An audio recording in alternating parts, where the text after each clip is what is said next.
Hello and welcome back to the Football Terrace. It is very much the morning after the night before the transfer window is closed, and as Chelsea and Liverpool and Arsenal and Spurs bask in the glory of tremendous transfer windows, Manchester United fans sit here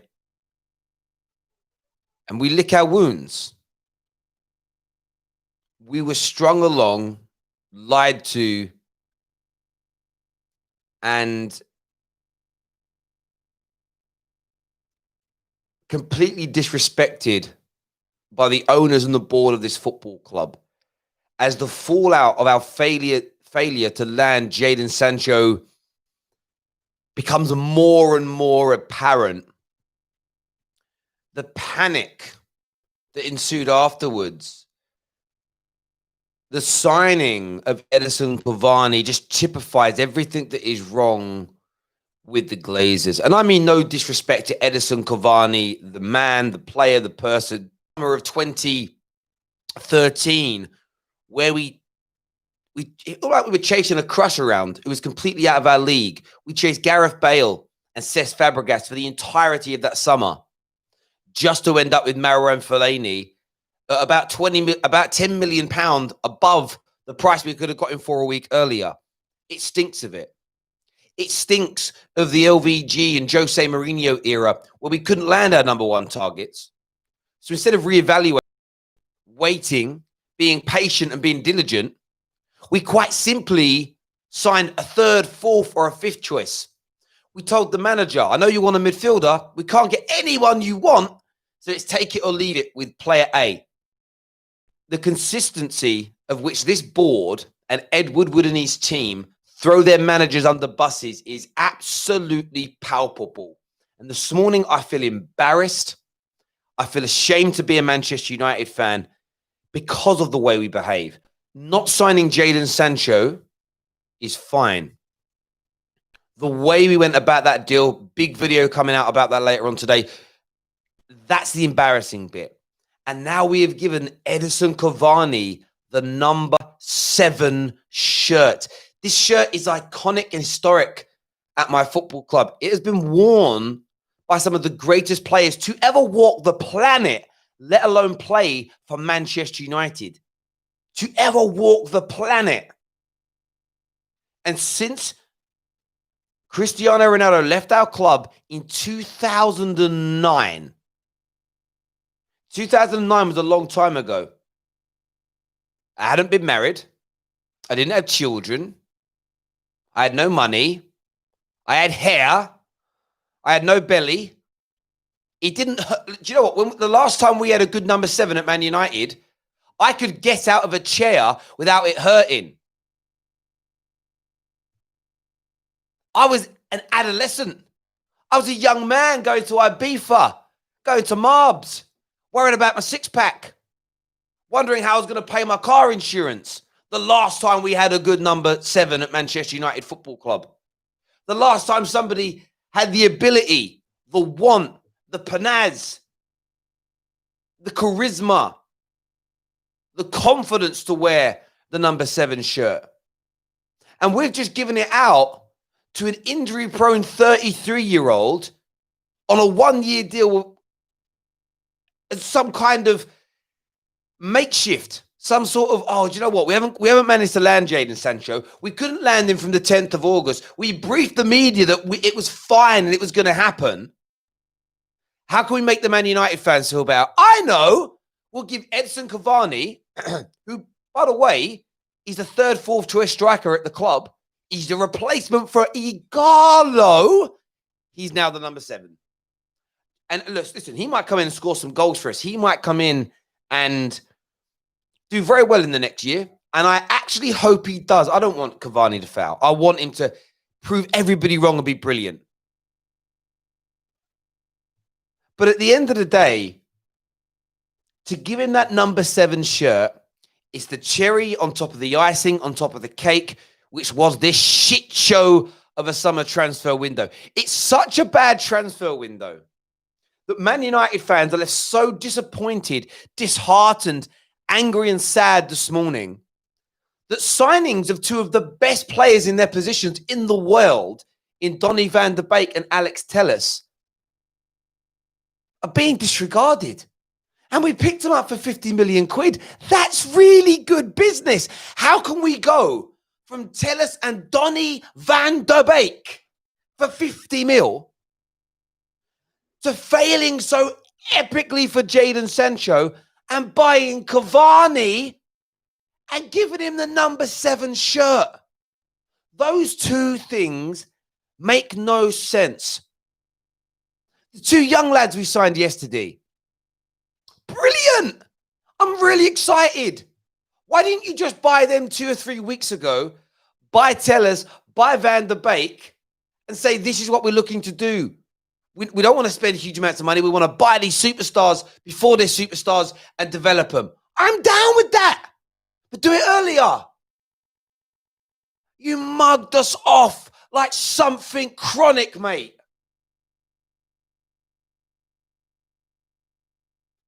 I'm telling you, Woodward and that board, they're just a bunch of slags. A bunch of slags, mate. That's all they are.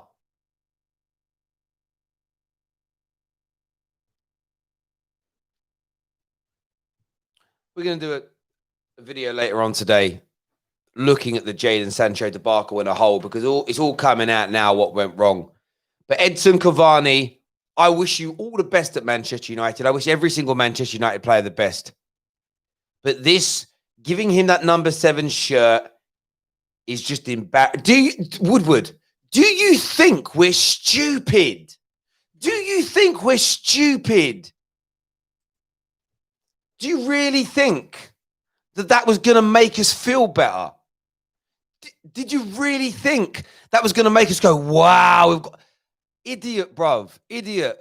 Got our first caller on the show. Good morning. Welcome to the Football Terrace. What do you want to say? Hi, Terry. You saying you good? I'm good. Can you do me a favor and turn your device down in the background, please, bro? Sure. All right, man. Yeah. Can you hear me now? Yeah, I can hear you. I want your opinion. Signing Cavani's a risk. Signing Cavani's a risk. But giving him the number 7 shirt, is that not testament embarrassment? This is how depressed I am, yeah. It's 9:30 in the morning. I'm billing a spliff. I got work later. United are killing me right now, yeah. You know, the number 7 shirt is so iconic, innit? That's why I hated Sanchez so much, because, I didn't hate Alexis Sanchez because of the players, because he's coming in and taking the iconic shirt that's worn by Ronaldo, who made me fall in love with the club. And I was going to Edinson Cavani, who we got on a free. He's not even going to be starting for us in the next 3 years. What's going on, Terry? Well, do you know what's mad about it, right? We agreed personal terms with Jadon Sancho. We agreed agent fees with Jadon Sancho. We submitted a bid a week ago. Just over a week ago for 80 million plus, something along those lines. And it was rejected. Do you know what's crazy about this? I've spoken to credible journalists, and a lot of this stuff I couldn't share their names on socials. They were given this information in confidence by Manchester United. Man United informed grade A level journalists that they were 100% confident that if they waited, because Sancho wanted to leave, if they bid it, the amount they bid towards the end of the window would get them over the line. United put their faith in the wrong people. And Ever said it. Ever literally said it. Even the Premier League no account, yeah. I know everyone's going to be calling him a bullshitter, but I genuinely think this guy was telling the truth. But because of our lack of ineptability and the board just making constant wrong decisions, everyone's left with egg on our face, and we're the ones that have to take it from every rival fan. Sancho was pivotal in the way we were going to build our squad. Yep. He was going to give us that balance down that right-hand side. He was not only going to help our squad, he was going to help Aaron Wan-Bissaka down that right-hand side. Now, who was also going to be under stick this season, which is not what we need for someone as young as him. Martial is going to have someone out there who's it's all a mess. We're going to have no wingers. Mate, we didn't even sign a right winger who's going to even start. You're absolutely right. And listen, we have signed. I think we've signed like 11 so-called wonder kids this summer, and that's good. That is good, because we will reap the fruit of that in the next 5 years. We signed some brilliant talent. Sorry, carry on. No, mate, exactly. You're right. And we've got Mendy and Hannibal and all these others coming through. Yeah, but if that's the approach, then brief us that back in May. Exactly. Don't leave us in the dark. Go in for Sancho, and if I understand if the club didn't want to drop 108 million because of the pandemic. That makes sense to me, bruv. But do it and brief us early and say we're going for a different approach. You could tell by Ollie's body language it's happened. There's now talk that Sancho has said, actually, I'm not going to join Man United now because you told me you were going to get this deal done. You told me we were going to get this deal over the line, and you've lied to me. And it hasn't happened. It's a madness, bro. And look, that Ahmad Traore that we've signed, I was researching him yesterday. I've not really heard of him.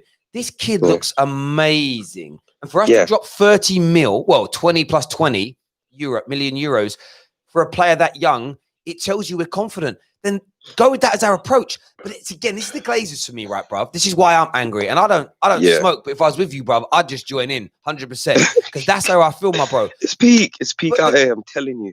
This is why it annoys me so much. It's like we could have taken that as fans, but you've told the squad, you've told the players, you've told Sancho, we're going to do this. We're confident. We know what we're doing. But they've trusted the wrong person again. And I said it yesterday, I said it again, bruv. I'm Alfie Moon, bruv. I don't know if you ever watch EastEnders, but I'm Alfie Moon.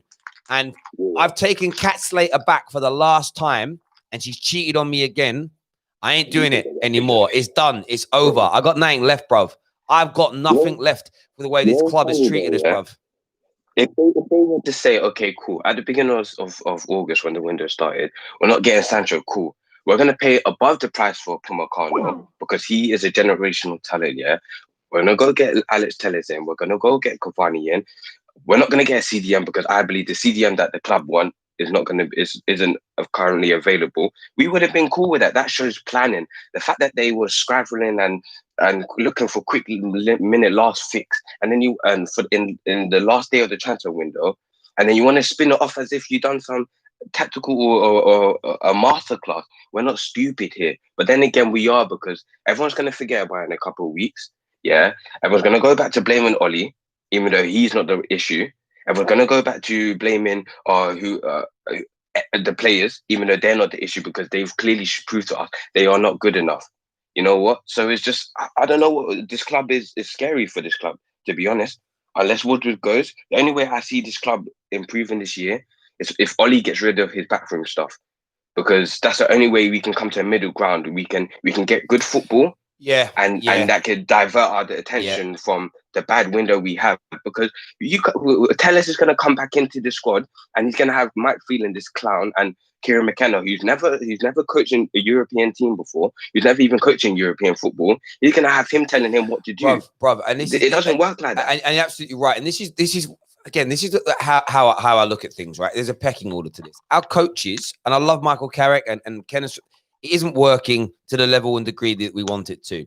So then I look at Ollie and say, well, you're the manager. So when I've run teams of people, if my staff are not good enough, my job is to either make them better or to move them on. Now, it's a lot easier in the football world to move people on because of the way the contracting is done. It isn't like a normal employed job. So for me, it's a case of, listen, I'm going to pay your contract up. We're going to say goodbye. Of course, before that, you find better coaches. Now, if Ollie isn't willing to do that, that's when I then look at Wood. And this is why people don't understand. I don't focus on Ollie for doing this. I focus on the board, because can I cut you off there? Go on, mate. Go on. So, like I love football because of how tactical it is. I love football because I look at it as like chess. I like to see how the managers set up, what tactics they use, what like who they target to, I don't know, to press and all that nonsense. Yeah, me personally, if I'm in Manchester United job, you look at the players that you have, the players that you know that you have the wingers that can't go forward. You what's it called? You make them sit next to the CDM. You make them sit next to one CDM, Matic. You play out from the back there. You get Pogba and Van der Beek. I have to forget Pogba because he don't run. I'm done with him, even though I'm a biggest fan. You get Van der Beek and Bruno, as eights. These men don't know what passing lanes is. If they don't move, you're not going to create the space for you to pass the ball in. That's why we look so vivid. And Ollie, you don't need a level 3 in coaching to realize that. You know what I mean? Like, I can do that. I coach Sunday league football. You don't need these things. It's Ollie's ineptitude. He needs to go up and be like, yo, you guys, I love you. I know you're my family, but I need to go to Germany and get that man there over there with their gegenpressing. You know what I mean? I couldn't agree with you more, mate. And as I'm saying, this is why my focus is the board, because it's like any structure at any level. You need your Man United's point of view is you need your coaching staff to coach the team better and have better tactics. Ollie's a manager, so he isn't doing the coaching sessions as such, so you need your coaches to do a better job. If they're not doing a better job, you look at the manager, i.e. Ollie, to improve them or replace them. It's as simple as that. Now, so people focus on it, go, see, Ollie this, Ollie that, it's his fault. Yeah, maybe it is at that level, but it goes deeper than that. I then look at the board to say, why are you allowing this to happen? It isn't a case, unless you're seeing something we're not, which nobody else is. You've then got to put the pressure on Ollie to say, we need better football, fix up. And this is how it works. You put that pressure on Ollie to say, listen, we don't want to sack you. We don't want to move you on, but the football has to get better. You know, why have your fullbacks suddenly become very, very narrow and allowing, you know, enough room to park a jumbo jet in through the flanks? Why has it happened? That needs to be resolved because the world and his dog can see there's a problem there. Or at least explain to us why you're doing it. Maybe not publicly, but internally. I then look at the board to say, you're accountable for Ollie's actions as the board, and you're allowing these things to continue and to go on and to stagnate and to go stale. And that's why I always look at the board. Everything comes back to, it doesn't matter how good or how bad people think Ollie is. Ollie's only in that position because the board allow him to be in that position. So they're always going to be my focus. If Ollie isn't good enough, great. I respect your opinion on that. But your focus should be on the people that are allowing him to continue operating in that role and doing what he's doing. But, bro, an amazing call. Really appreciate you coming on, having your say, mate. Thank you, my bro. Real good stuff. Enjoy your day, my brother. Take care, my man. Thank you. Call the show now. Skype lines are open. Tyrone here with Super Chat says, as a rival, you love to see it. I would have been gutted if you got Sancho. Of course you would, mate. Of course you would. But our board have screwed us big time on this. Big time. I can't even... It's beyond screwed, man. They've absolutely done us. Holly Jenkins here says, I feel sorry for Ollie. He needs more support from the club. And to leak that they have made contact with Poch is a disgrace. It's just sad, a sad reality. Listen, Holly Jenkins, that they will almost certainly look to scapegoat Ollie now on this, make him the kind of, you know, keep their jobs, keep everybody from turning on them. We've got man like Pav on the show. What you saying, Pav? Oh man, I'm in like your position, mate. I'm angry. I'm just drained out. This club has literally ruined all of us. Like we said yesterday, like I rang yesterday morning at the start of deadline, and we talked about needing a centre back. Obviously, Jadon Sancho. I even said last week, I said as every day goes past, I don't see it happening. What I don't understand is you've just paid 40 million euros for a kid who hasn't played more than 20 minutes or so of first team football, right? What the hell is this club doing? Like, I understand you want to bring in players for the future, but what are you doing for the now? What are you doing for the team, bro? Now, when they need extra players to go to the next level, you've done nothing. This club has done nothing. Yes. And yes. And do you know what, Pav? Do you know the worst thing about, like I've said, it's the lack of planning. If we would have pulled out of Sancho 8-9 weeks ago and briefed the media to that effect and just said, been honest, we do not think he is worth that amount of money, we're going to look elsewhere, we would have been disappointed. If we then would have said, look, we're signing these 3 or 4 youngsters, we're going to get some experience in Cavani, we're going to bring in a top left back, if we'd have done those things, but in a timely manner, by the way, and never give the number 7 shirt to Cavani straight away, I think we could have accepted that. We have yesterday, some of the young players that we have signed are highly, highly talented. There is no doubt about it. Some of the 17, 18, 19-year-olds that we have signed are absolutely brilliant. You know, they really are. Traore, there's so many out there. The Fernandez and Quadro, the 2 fullbacks as examples. There's some really good players. McNeil, that's great business. But tell us that's our approach. This wishy-washy approach is what's led to the anger, because what it shows us is there's no real plan at board level, or whatever they were planning, they've ripped it up and gone, actually, we're going to go in another new direction. And that was my fear all along, that we rip up the foundations that we were building and we go in another brand new direction, We chuck another manager under the bus. We sack Ollie in a few weeks because we've got a really tough run coming up. And if we don't win the vast majority of those games, we will sack him. And then we have Poch come in and we feel, oh, it's great. Poch is here. We're happy. It's amazing. Oh, it's great. Poch is here. He's going to save us.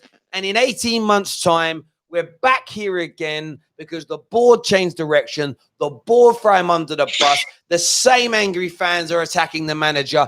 And it's the cycle. It's the cycle. Yeah, that's the thing, because like it's a history's repeating itself. They did the same to Jose when he got us into the Champions League, had a bad run of games, sacked. Now, if they do the same to Ollie, what is the point of buying all these youngsters? Because what are you going to do in case they don't bring in Poch? If you bring in another manager in, he might not want to use none of these youth players that you're trying to develop. He could be another player who wants ready-made players. I don't understand what they're Absolutely. Pav, see, that's the point, bruv. That's the point. It's why I don't trust these fools, man. And I'm trying to say calm now, even though I'm fuming this morning. That's my point. Signing all these youngsters. I don't know what's going on. I look at signing all these youngsters and I'm like, oh, that's great. But where? But where is the planning? What is the approach? Because it feels like the way that the Bulls behave this summer is in the completely opposite direction for what Ollie and his actual squad and coaches were expecting and wanted. That creates disharmony. That's why we're getting battered on the field of play, and it creates a problem. And then Poch comes in, and what if Poch is like, yeah, do you know what? By the way, I don't like tellers. Van der Beek ain't my guy. By the way, Martial FC, he ain't my guy neither. I need you guys to go and break the bank for Harry Kane. Oh, yeah, we just signed McNeil, and we signed Pasticci, we've signed Traore, and we've signed a couple of young fullbacks as well. Yeah, I know those lads are. They're not for me. Can you go? Yeah, this is what happened before. We started buying players under, I can't even get into it. It makes me so angry. Man like Mo, what you saying, bruv? You're right, man. No, I'm not, but go for it. Hang on, but before you go further, please hit the like button, ladies and gentlemen, right now. 4,000 people tuning in this morning. Smash the like button, please, right now. Let's push this past 1,000 likes. Let's get this video trending on socials. Hit the like button now. Hit the like button if you're angry or you're laughing at Manchester United this morning. That's what you got to do. Hit the damn like button for those reasons. Man like Mo, without swearing, tell me what's on your mind. Well, I would swear if you ever let me, but I'm fuming, man. Listen, I'll be honest, bro. You see Ed Woodward, yeah? When the camera gets pointed at him, he looks like a nonce, but that's what he is, bro. I'm honest. I'm not swearing, but that is what he is. Ed Woodward is a nonce. That's what he is, bro. He's a, you know what? I'm not going to get me started on that guy, man. This is what he does, bro. Yeah, panic buys. Same, he didn't learn from Falcao, did he? Panic buy, Cavani. You know, he said to Ollie that he's going to support him, yeah? Fully, yeah? He didn't support him fully. This is what lies. And you know what? Good luck to Pochettino, because I heard he's the next manager when Ollie gets sacked, yeah? He's going to get sacked 18 months down the line or a year down the line. Same shit. Just people never learn. Like, I'm not going to mention his name. 110%, bro. It's that they never learn. It's the same panic buying. Boys, I appreciate you all coming on and having your say this morning. Listen, as I say, I'm fuming. Everything that's gone on at Manchester United, it's a total joke this summer. And you know it's a joke because you know it's a joke and you can feel that it's a joke because it's, how do I say this in the right way? There's no planning, and everything that we have done, it's just everything's just working in opposites. It doesn't make any sense. Listen, thank you all for tuning in this morning. Take care of yourselves. Goodbye. God bless, and we'll see you all soon.